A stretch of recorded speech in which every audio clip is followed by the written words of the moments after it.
Hi and welcome back. So in the earlier chapters, we had seen how to work with the blob service. We have seen how to work with the table service. Now in this chapter, let's see how to work with the file service. So that's very simple. We can actually go on to the file service itself and we can go ahead and create something known as file shares. So let me go ahead and click on a new file share. We can go ahead and give a name. And over here, we can go ahead and set what is the maximum quota for the file shares.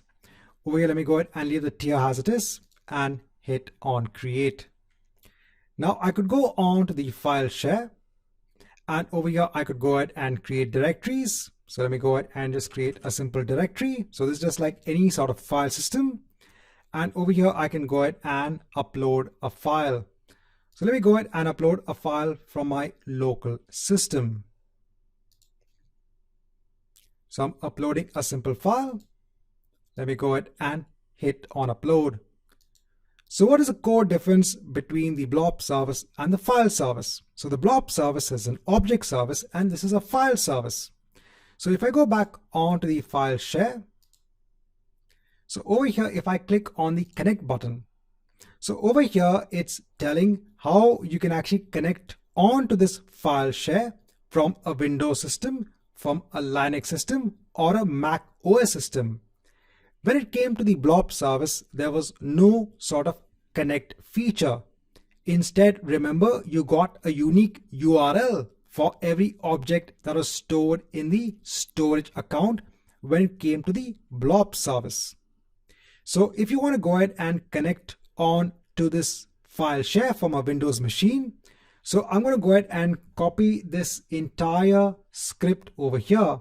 So this PowerShell script will go ahead and actually map a drive. So it's going to go ahead and map the drive of Z drive onto this particular file share.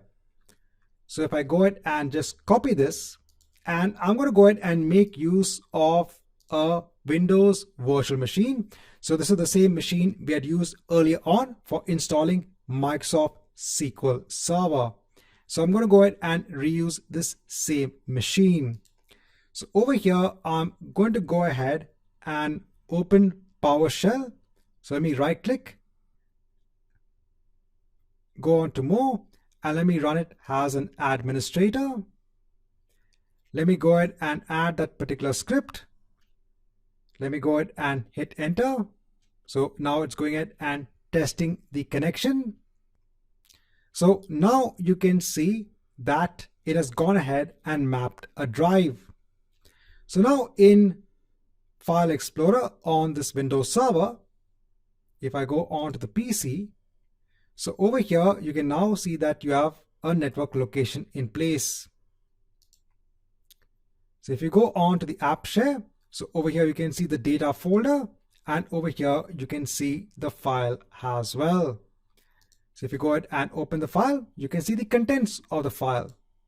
And then you can also go ahead and copy files over here as well. So if I just go on to, let's say, SQL Server 2019, if I just go ahead and copy a couple of files, let me go on to the app share, copy it onto here. So we've copied it onto the file share. If I go back onto Azure, if I go onto my file share and just click on refresh, you can see the files over here as well. So one of the main differences is that you can actually go ahead and mount these file shares as volumes, as drives basically, on your virtual machines. So this can be done even from your local workstation as well. Right, so this marks the end of this chapter.